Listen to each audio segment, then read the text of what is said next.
Hi, I'm Marie. Mom and wife full-time, that's me. Paul, that's my husband, works the trading gig, and let's just say he's married to his job just as much as he is to me. Used to scribble down thoughts on books, reading between and beyond the lines, but these days I'm more about reading bedtime stories to our boy, Jack.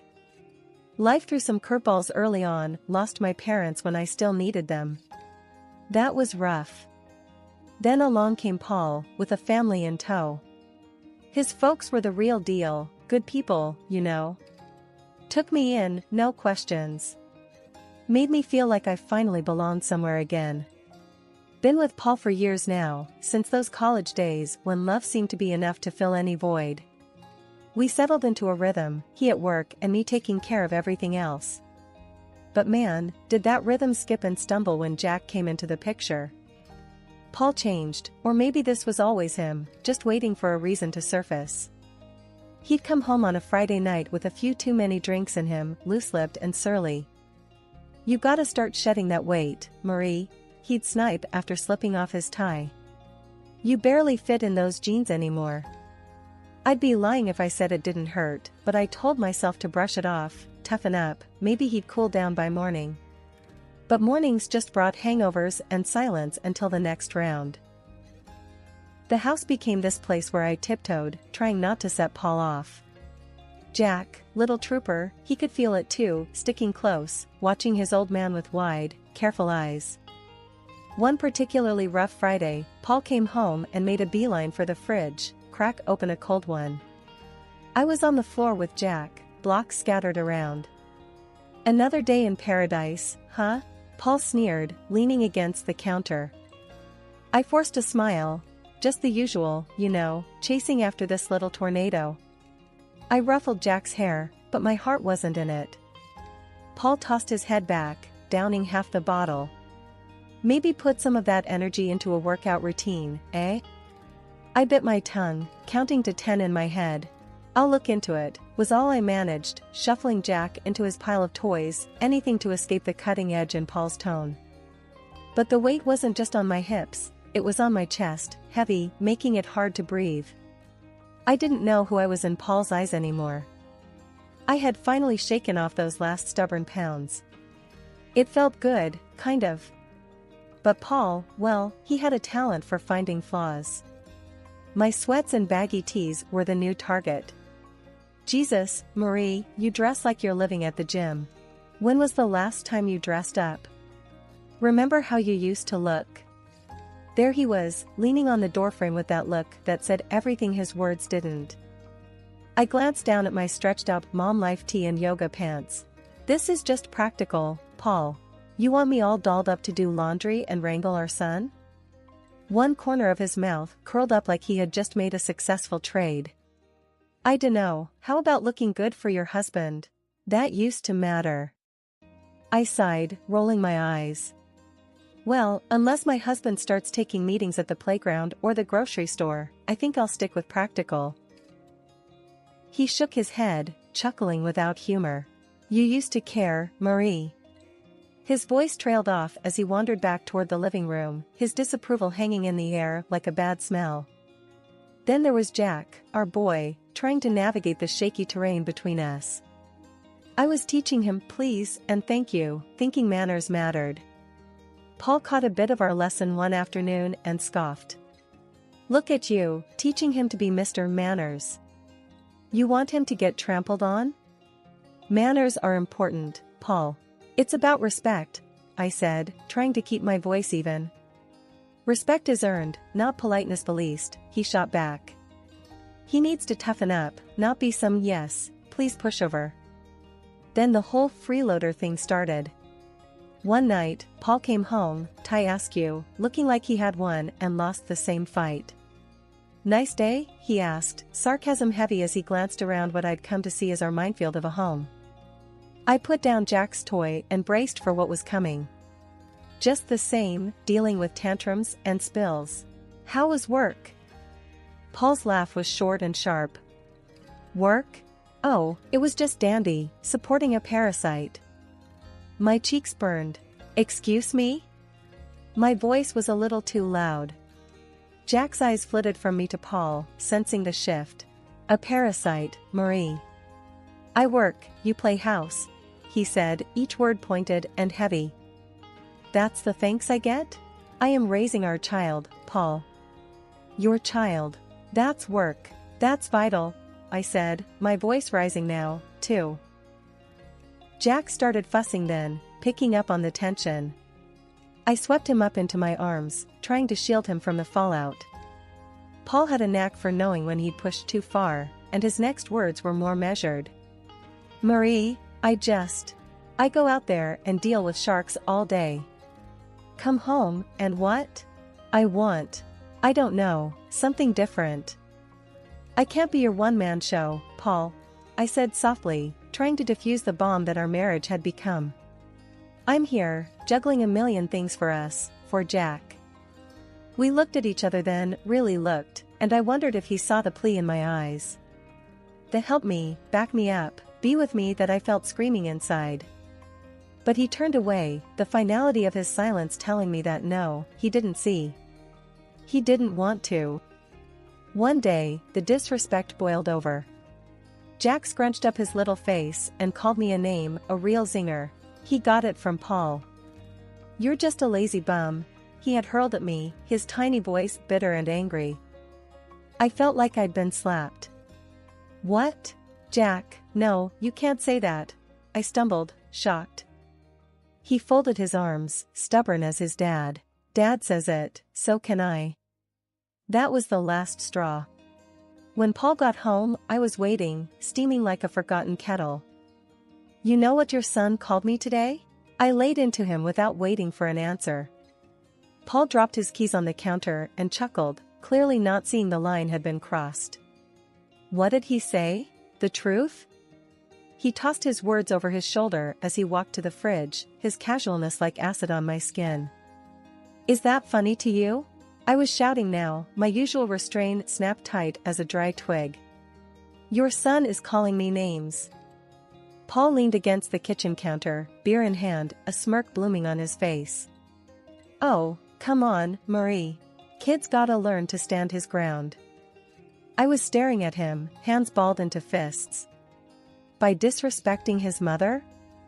He shrugged, a lazy lift of his shoulders that sent me teetering on the edge. You're too soft on him. Look, he's getting some spine. Spine? My voice shot up another octave. He's learning to be just like you. Paul grinned and ruffled Jack's hair. Ain't that right, champ? I turned to Jack, who was looking at us with eyes that were too old for his face. Jack, listen to me. What you said to me this morning was wrong. You can't talk to people like that. Jack's chin jutted out, defiant and stubborn. But Dad. I don't care what Dad says, you listen to your mom. I cut him off, my heart thudding like a drum. I was desperate for him not to follow in Paul's footsteps. But Paul wasn't letting it go. The boy's gotta learn to speak up. World's not gonna hand him anything. You keep coddling him, he'll end up. I get it, all right? I get it. I cut him off, feeling the weight of his words like a physical thing on my chest. But there's a line. You don't get it, do you? Paul threw up his hands, that ugly smirk still there. Whatever, Marie. You make mountains out of molehills. I turned from him, that burning in my chest now a churning mess. This is not how I want our son to grow up. This disrespect ends now, it ends here. Paul just took a swig of his beer, and I knew, right then, my words were just bouncing off him. I looked at Jack, really looked at him. You apologize to me, now, I said, the power in my voice surprising even me. Jack's eyes darted between me and Paul, but he knew that tone. Sorry, Mom. The word was small, almost lost in the kitchen, but it was there and it was a start. I moved closer to Jack, knelt down so I was eye level with him. Thank you. We treat each other with respect in this house, you got it? Paul snorted behind me, but I ignored him. Jack nodded, a hint of my boy peeking through that new sullen shadow he wore. It was a crack in the wall Paul was building around him, a crack, but also a starting point. I stood up, squared my shoulders. We're going to fix this, Jack. No more name calling, no more disrespect. We're better than that. I took Jack's hand, and we left the room, leaving Paul and his smugness behind us. I stood there on the sidewalk, my phone shaking in my hand. It was one of those moments where your gut ties up in knots. There, across the street, Paul was laughing it up with some woman. Blonde, curvy, and looking at my husband like he was the last piece of chocolate in the box. My thumb pressed record before I even decided to. The walk home felt a million miles long. A part of me hoped it was a misunderstanding. But deep down, I knew. Back in our kitchen, I threw my keys on the counter. Paul was sitting there with a beer, like he always did, but today the sight of him made me sick. Without a word, I tossed my phone on the table in front of him, the video playing. Care to explain? Paul looked at the screen, his eyes going hard when he saw what was on it. He muted it, placed it calmly on the counter, and then looked straight at me. Yeah, she's beautiful, he said, his voice dripping venom. You used to be like that. I felt the slap of his words, my cheeks flaming with anger, my body tense. So, that's it, huh? You parade around town with some woman while I'm at home? Paul stood up, his chair scraping back against the tile. He was too close now, his voice low and mean. What, you stalking me now, Marie? Can't handle the fact that maybe there's more out there than what's inside these walls? I was reeling, feeling the pieces click together. Cut the crap, Paul. You're cheating. He didn't even flinch. You want to know why, he said, his chest puffing up. Because around her, I'm somebody. Not just the guy who pays the bills or the bad guy 'cause he ain't Mr. Rogers. So that's it? I edged back, feeling the counter dig into my hips. Your family's not enough for you? Paul snorted and grabbed his beer again. It stopped being enough a long time ago. Maybe if you'd have kept up with yourself, I wouldn't have to look elsewhere. The bile rattled in my throat. I'm not the one who promised till death do us part. His laugh was short and punched the air. Those are just words, Marie. They stopped meaning anything to you a long time ago. I should have been crying, but the tears wouldn't come. I was just empty and angry. I gave you everything, Paul. I gave you a son, I made a home for us. And this is how you repay me? He took a long drink, then leaned back against the counter. You gave me a home? Looks like a prison to me. Same old, every damn day. You think that's a life? We made vows, Paul. I shouted, my voice cracking. Yeah, and you broke them every day with your sweatpants and constant nagging. His face twisted into something ugly, something monstrous. That was the last thing he said before I walked out, my heart numb, anger seeping into every corner of my being. I was on edge the whole ride over to Paul's folks' place. It was gonna be nasty, but I had to lay it out for them. They needed to know who their son really was. His mom answered the door, with a happy smile. Marie, what brings you here at this hour? I just barreled past her. I gotta show you both something. Once his dad came in, I played them the video straight up. His mom gasped, her hand flying to cover her mouth. His dad, red-faced and looking like he'd rather be anywhere else, he barked at me, Paul's gotta stop this nonsense now. And like that, all hell broke loose. That night back at our place, Paul kicked off as soon as I walked in. You had to drag my parents into this, didn't ya? His voice was loaded, ready to fire. Yeah, well someone's got to. I shot back, my nerves steel. He was a storm brewing. With a step towards me, his hand raised, but he didn't get far. You're bad. Jack's voice cut through, strong and braver than any of us. Paul stopped stone cold. Paul's hand dropped, and his mask slipped a second, shock in his eyes. But then he hardened up again, cold as steel. I want you out, he said, spitting the words like they were sour. Take the kid and go. So we went. With Jack's hand in mine, I didn't look back. Bags thrown in the back of the car, we headed for the city, miles of road unwinding like my thoughts. The luxury house was something else, my unexpected inheritance. 2 stories, white columns, and a porch you could throw a party on, all waiting in another city, away from everything that had gone wrong. None of my folks, not even a whisker of Paul or his clan, had ever set eyes on it. When we pulled up to this grand house, Jack's face pressed to the window, eyes as wide as the moon. "Is this a castle?" His voice was a whisper, almost lost in the vastness of it all. "Something like that," I said, a laugh escaping me for the first time in. I couldn't even remember. We stepped into that house, our new beginning. It was silent, save for the echo of our footsteps on the marble floors, bouncing off the high ceilings crowned with crystal chandeliers. The furniture was swanky, left behind by folks I wish had lasted a lifetime longer. I plopped down on a couch soft as clouds, and finally, Jack's laughter filled the rooms. The sound of it was more luxurious than anything else in this place. We explored room after room, Jack running ahead like he was leading a parade. Each new door opened to a room grander than the last. "I call the biggest one," he declared, claiming a bedroom that overlooked a garden already blooming with the promise of spring. Laying him down to bed that night, the day finally caught up with me. My eyes burned with the tiredness of it all, but looking around at the high ceilings, the gold trimming catching moonlight, I knew we were worlds away from where we started. Sitting there, in the quiet of a room too nice for today's shadows, I whispered into the darkness, "We made it, kiddo." Life in the big house slowly shed the shadows of the past. Jack's giggles filled the halls more than the echoes of old fears. Most days, it felt like we had always been there, just the two of us, in our new safe haven.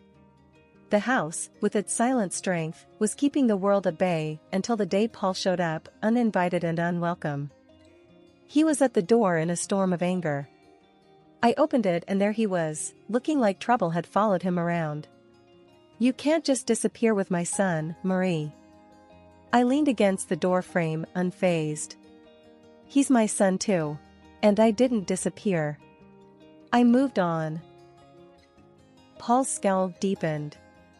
He glanced around, taking in the opulence of the place with wide, disbelieving eyes. "How can you afford this? I know you don't make this kind of dough." I had to bite the inside of my cheek to keep from smiling. "Well, turns out I had a little left over each month. Who knew?" He raised an eyebrow, a sly accusation in his gaze. "And I'm struggling to cover rent for that old place by myself. It's damn near impossible now that they jacked up the price." I shook my head. He always was good at playing the martyr. "That's not my problem anymore, Paul. I've been using my own savings to cover the gap in the rent for years. Savings that, thank God, I don't need to bleed dry for that house anymore." The greed in his eyes flared up like wildfire. "What, and you're living here in luxury while I—" "Stop right there," I cut in. "This isn't your concern. This," I motioned to the grand house behind me, "is mine. Mine and Jack's." Paul took a step forward, but I didn't back down. "Look, I came here to fix things. I'm saying I forgive you for all this, sneaking around." His audacity almost knocked the wind out of me, but I had a little surprise that would put the brakes on his charade. From behind the door, I pulled out the divorce papers and slapped them into his chest. "And here's what I'm saying. We're done." He looked as if I'd slapped him with a physical hand, his face twisting through confusion, rage, and then settling on calculating desperation. "You can't do this. What about Jack?" I stood taller, my resolve like iron. "I'm doing it for Jack. He doesn't need this chaos you bring. Sign the papers, Paul. It's over." He glanced from the papers to me, then back again, his posture deflating slightly. "You'll regret this. You can't make it alone." "That's where you're wrong." I smiled, not from humor but from a deep-seated confidence. "I'm already making it. And without you, we're doing more than just fine. We're thriving." With a shake of his head, Paul looked like he wanted to say more, but he didn't. Instead, he turned on his heel and strode away, clutching the papers like they were a snake that could bite. Once he was gone, the house seemed to exhale with me. I closed the door gently, turning back to the life I had fought so hard for. Life had a way of tossing stuff at you, hard and fast. It was Thursday, the kind of day that should have been easy, but it wasn't. We shirked dinner for a bit, setting up ramps out of old books and watching the Lego car stupidly do flips and land upside down. Jack's laugh was infectious, the sort that wiped clean the worry lines off my face. His enthusiasm was a reminder that amid all the crap, there was still good, simple, unadulterated good. Then it came, a banging on the door that made my stomach drop and my face lose all its motherly warmth.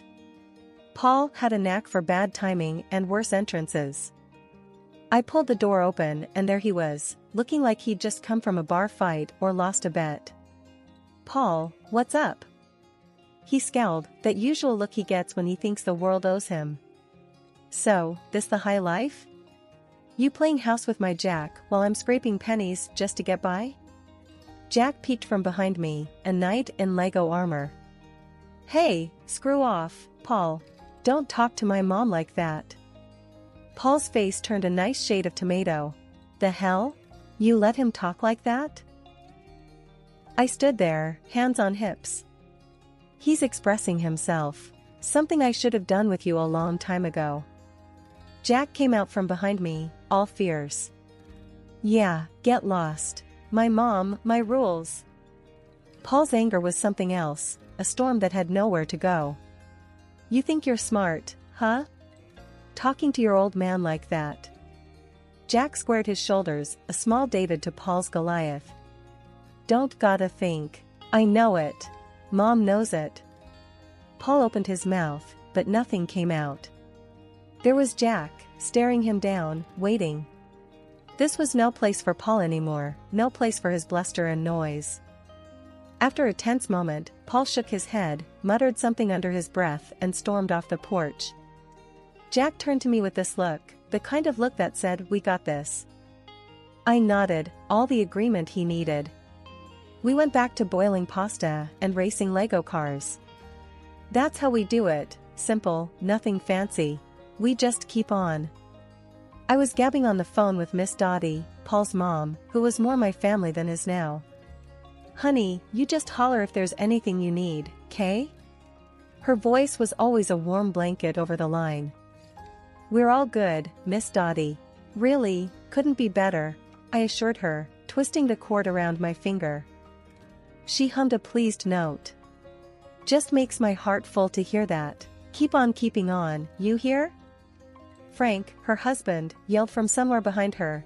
"Tell her that any time she wants to send over some of that lemon meringue, we won't complain." A genuine laugh burst out of me.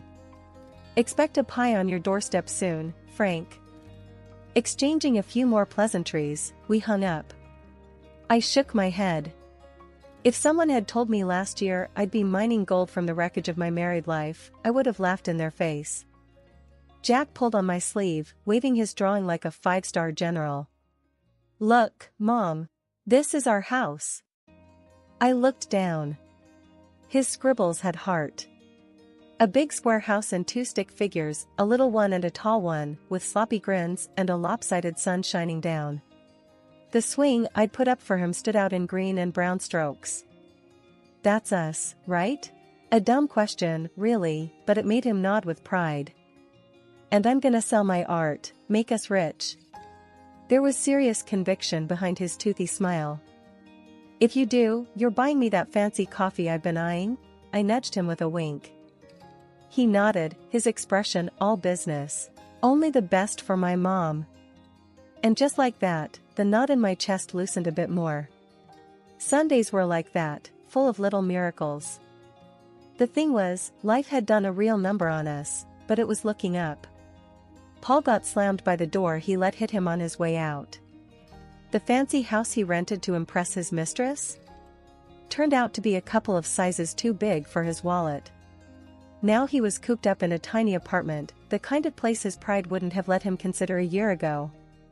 And the mistress? She hightailed it the minute his pockets turned up empty and his promises hollow. But that was a tale for some other time. Right now was about Jack and me, and the park we were marching to, hand in hand. We stepped out, and the door clicked shut, a soft full stop to one chapter before immediately kicking off the next. Jack tugged me towards the park, his excitement bubbling over. I didn't glance back at our home, no need. Ahead was everything that mattered, me and my boy, parts of a world that kept on spinning, even when you felt like you'd fallen off.